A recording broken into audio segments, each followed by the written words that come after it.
Di pertengahan tahun 2025 ada seorang Gus, seorang ulama yang dengan ringan mengeluarkan kata kalimat dari menyebut ulama kami dari Sulawesi Tengah dengan perkataan monyet dan lain sebagainya.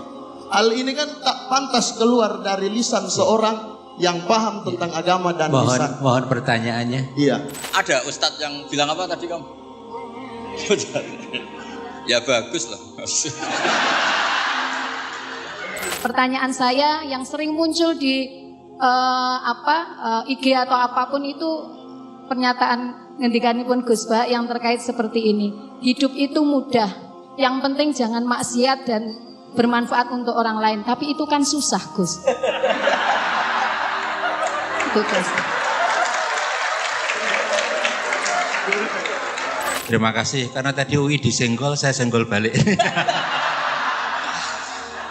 Di UI Bapak, itu tiap tahun kami memberikan beasiswa sekitar 1.500 paket. Saya jawab, Prof. Anak saya semoga besok dapat beasiswa di sini ya, Pak.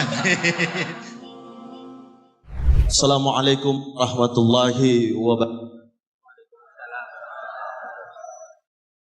Iya, terima kasih atas kesempatan yang diberikan kepada kami. Perkenalkan, nama saya Abdurrahman, mahasiswa Magister Ekonomi dari UIN Sunan Kalijaga, Yogyakarta.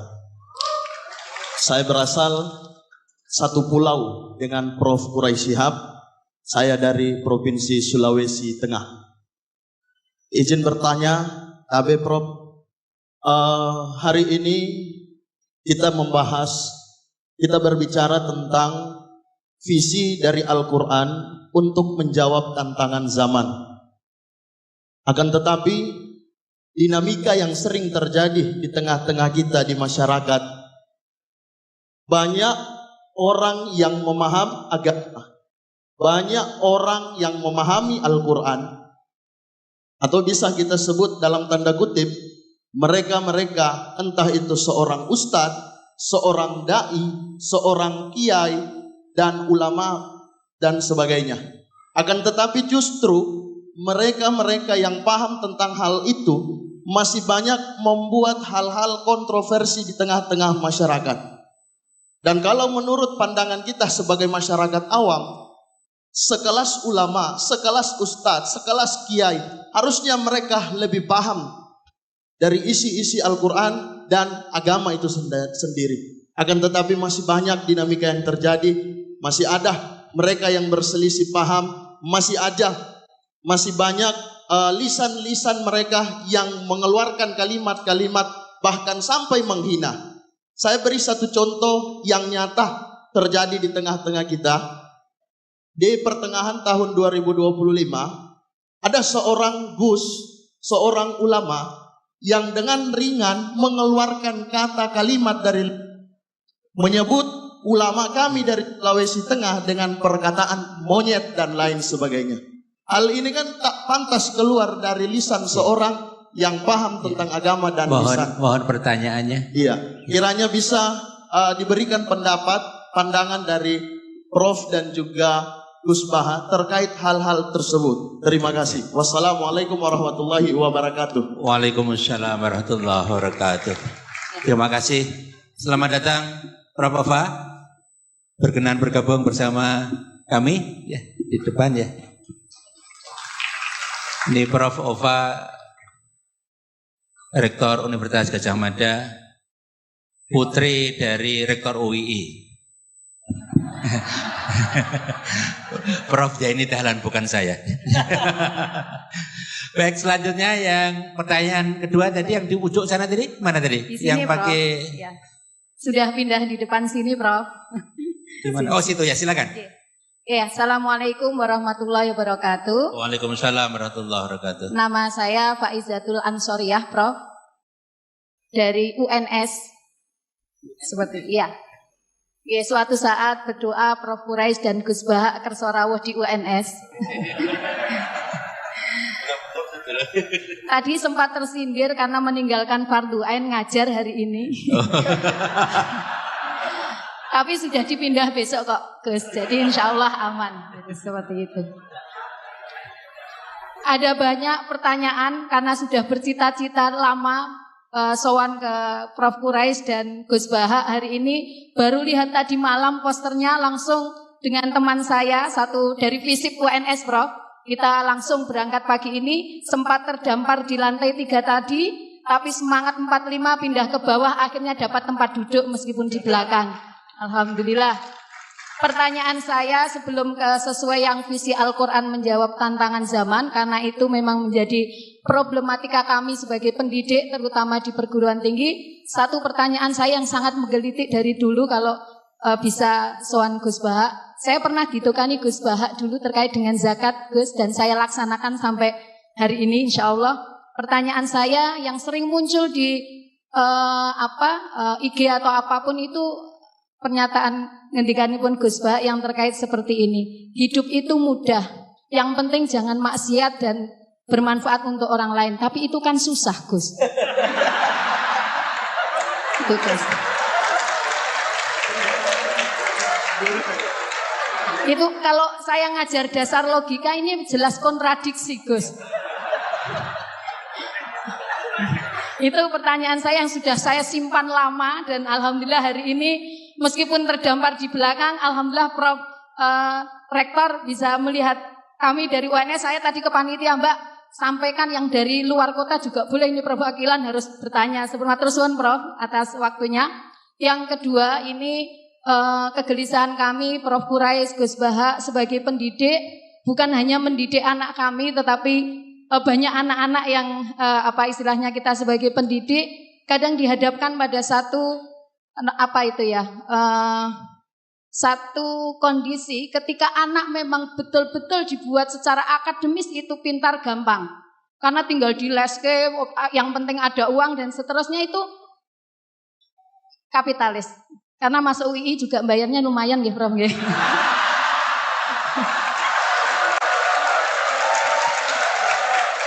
Jadi pertanyaan saya secara ringkas seperti ini. Kadang dilema kami sebagai pendidik ditanyai orang tua ataupun di masyarakat, ketika anak-anak betul-betul dididik secara akademis, kadang waktunya habis, tidak ada lagi waktu untuk sosial, apalagi untuk berkenal dengan tetangga, apalagi mengetahui beban orang lain. Tetapi ketika kita juga mendidik anak-anak kita untuk sosial dan sebagainya, secara akademis akan tidak semelesat orang-orang yang dididik secara akademis itu. Nah, ini Al-Quran menjawab kegelisahan kami pada orang-orang tua seperti ini bagaimana. Itu saja. Yang terakhir bukan pertanyaan, saya nyuwun doanya untuk Prof. dari Prof. Quraisy, Gus Baha dan semua yang hadir di sini, bahwa kami para pendidik ini masih bisa tetap mempertahankan prinsip mendidik sesuai dengan zamannya. Matur suwun, waktunya. Assalamualaikum warahmatullahi wabarakatuh. Waalaikumsalam warahmatullahi wabarakatuh. Terima kasih, karena tadi UI disenggol, saya senggol balik. Di UI Bapak, itu tiap tahun kami memberikan beasiswa sekitar 1.500 paket. Saya jawab, Prof. Anak saya semoga besok dapat beasiswa di sini ya, Pak. Ada untuk apa, ada untuk hal yang hafidh, untuk pondok pesantren dan lain. Silakan ketik pmb.ui.ac.id. Baik Ibu Bapak, yang sebelum ini menyampaikan tadi ada yang menarik Gus Baha sama Prof. Quraisy. Ini terakhir minta doa. Karena tadi Gus Baha pagi tadi bilang, sekarang sama Kiai tidak minta doa, minta selfie katanya. Nah ini tadi minta doa, alhamdulillah. Jadi ada dua pertanyaan Prof. Quraisy dan Gus Baha. Yang pertama tadi bagaimana menyikapi situasi ada orang paham agama kok suka membuat kontroversi. Kemudian yang kedua tadi ada dua pertanyaan. Hidup itu mudah, yang penting jangan maksiat, itu kan susah Gus, kira-kira gitu. Kemudian pertanyaan kedua adalah bagaimana ini dilema mendidik anak antara akademik, agama, sosial dan lain-lain. Ya, monggo dimulai dari Gus Baha aja. Ya, yang anak muda. Bismillahirrahmanirrahim. Tadi yang tetangganya Pak Quraisy yang jawab saya. Kalau sama tetangga nanti basa-basi.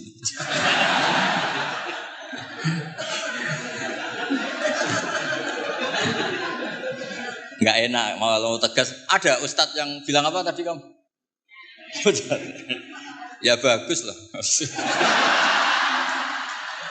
Artinya bagus itu di luar ustadz dia juga manusia, mungkin pas manusia ada.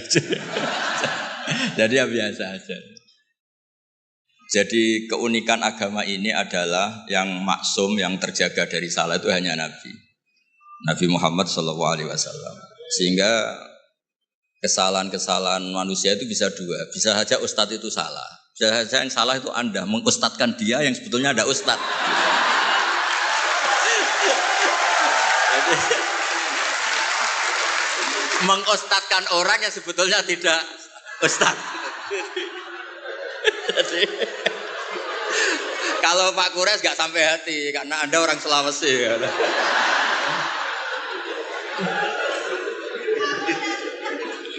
Ya, ini yang dari UMS ya? UNS Solo itu. Itu yang penting yang terakhir aja dapat beasiswa tadi doanya. Begini ya, saya memang sering kalau boleh dibahasakan dalam fikih itu fatwa. Gak penting taat banget sepenting tidak maksiat. Itu tuh mudah penting tidak maksiat. Sesuatu itu bisa sangat akademik, sangat keilmuan. Misalnya kita bilang racun itu membunuh. Itu yang mengatakan itu sudah memenuhi kewajibannya mengingatkan kalau racun itu membunuh. Ketika ada orang yang tetap minum racun itu bukan kesalahan yang mengingatkan, kesalahan yang tetap minum racun. Dan kenapa menjadi mudah? Karena untuk memenuhi kebutuhan haus itu gak perlu racun sehingga mudah. Maksiat juga sama, saya sering bilang, bapak saya itu nasihat paling sering itu kalau ada hiburan mubah, hiburan yang dibolehkan Allah kok kamu seneng tuh nikmati. Makanya itu sirinya, kiai-kiai itu suka gojol-gojolkan, suka guyon, suka ngomong yang gak penting. Itu sebetulnya perlawanan dirinya mungkin ya tetap namanya manusia ingin maksiat. Tapi ternyata untuk ceria, untuk seneng itu tidak sampai seperti itu. Pernah ada kiai itu gak pernah tahajud, gak pernah witir, tapi tiap malam tuh guyon. Suatu saat ada yang tanya, kenapa engkau kiai sering guyon? Dia bilang, saya ini termasuk jenis yang agak-agak hiper. Jadi untuk melupakan itu harus guyon terus itu. Jadi yang penting itu gak maksiat, itu memang penting. Nah nanti kalau makom itu dinaikkan lagi, wa qurratu aini fi sholat, memang hiburannya itu sholat. Makanya Nabi itu, Aisyah itu cantik, Sayyidah Aisyah itu cantik, dan kalau tidur itu sengaja ditelentang di depan Nabi. Perlu dicatat Aisyah itu perawan dan cantik. Itu Nabi tetap sholat. Kenangannya Sayyidah Aisyah, kalau sujud kaki saya tak tekuk, tapi kalau beliau berdiri tak sonjorkan lagi. Tetap saja sholat. Malah beliau pamit, dari ini ata'abbadu li Rabbi. Saya pamit ya maklumi, saya ini baru asik dengan Allah. Ini pasti hadirin gak terima semua. Wah itu gak bisa, Gus, berat. Kalau menurut saya Anda lebih bisa, karena istri kamu pasti gak mau. Jadi gak mau. Itu pernah ada hadis. Ini betul, ini hadis sahih. Suatu saat Nabi itu sudah sholat di majelis, sudah mau takbir, ingat belum mandi junub. Ini kan kulil haqqo ya. Terus Nabi pulang terus mandi junub, terus bilang saya lupa nggak mandi junub, makanya saya pulang mandi junub terus sholat. Ada yang tanya, Gus, masa Nabi gitu? Ya kan ngumpuli istri itu kan halal, kenapa ada janggal? Masalahnya Gus, kita Kiai Indonesia tidak akan ngalami itu, kata. Karena maunya itu jarang. Artinya gini, guyonan-guyonan taat, guyonan-guyonan mubah itu bikin setan itu putus asa. Makanya resepnya Allah itu qul bi fadlillah wa bi rahmati fa bidzalika falyafrahu. Coba ini majelis yang hadir banyak. Padahal di sini enggak ada orang buka aurat, enggak ada yang jorok-jorok. Karena sebetulnya kita ini baik, kita ini menang. Saya yakin setan hari ini mungkin stroke, mungkin baru periksa. mungkin baru di ICU itu. Karena ya tadi kok bisa kebaikan? Jadi Anda kalau ingin melihat di Quran itu ada ayat inna kaida syaitani kana dhaifa. Setan itu sebenarnya lemah. Kalau setan sukses berarti gak ada orang ngaji, gak ada orang sujud, gak ada orang bersedekah, gak ada orang puasa. Ternyata tambah hari tambah banyak. Bahkan lembaga keislaman itu diuniversitaskan jadi Universitas Islam Indonesia itu tadi. Yang dikomplain katanya mahal tadi itu terus rektornya gak terima. Itu yang lain harus terima kan, gak punya kepentingan menjawab. Yang punya kepentingan kan rektor. Jadi gak terima kalau solehnya gak diungkapkan tadi. Berapa yang beasiswa?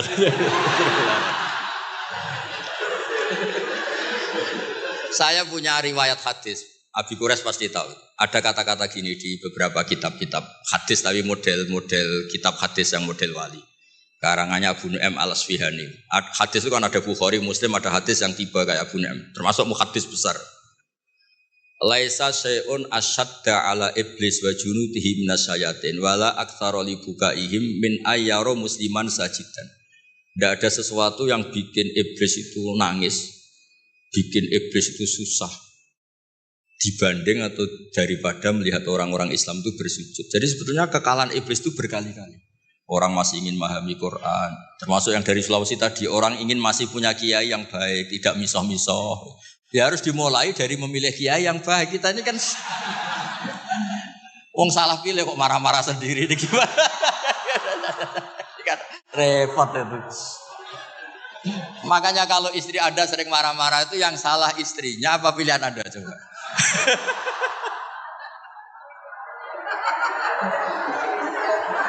Gimana itu jawabnya? Gak usah dijawab Pak Kures, kasihan. Tertekan betul beliau ini kan. Dia tahu perasaan saya.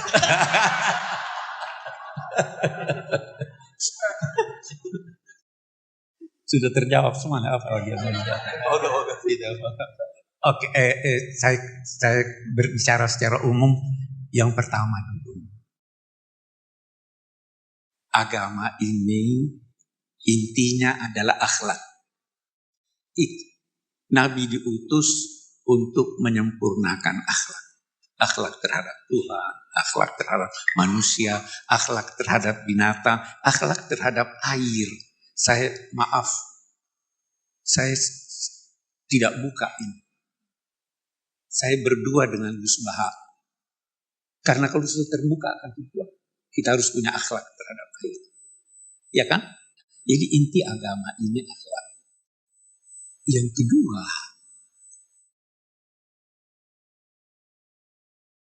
jangan pernah maki. Jelas Al-Quran. Wala tasubbul ladzina yad'una min dunillah fayasubbullaha adwan bighairi. Jangan maki. Itu satu.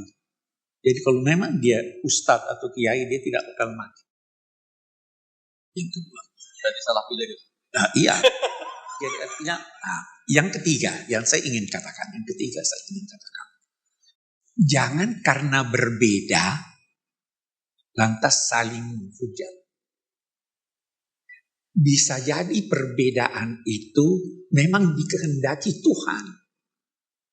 Ada perbedaan yang dikehendaki Tuhan. Walau sya'allahu la ja'alakum ummatan. Kalau Tuhan mau semuanya.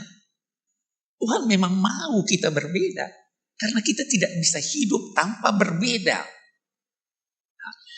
Quran mau kita berbeda. Salah satu sebab perbedaan adalah Quran. Karena penafsirannya bisa berbeda. Saya beri contoh. Wudhu disuruh basuh kepala. Iya. Apa itu kepala? Apa itu kepala? Sudah beda-beda. Sedikit.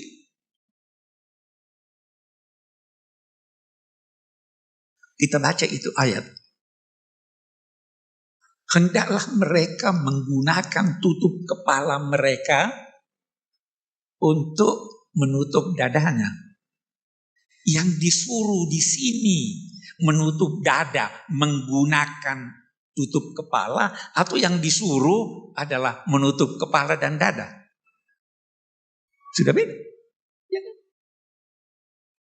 Tutuplah gelas itu pakai buku ini.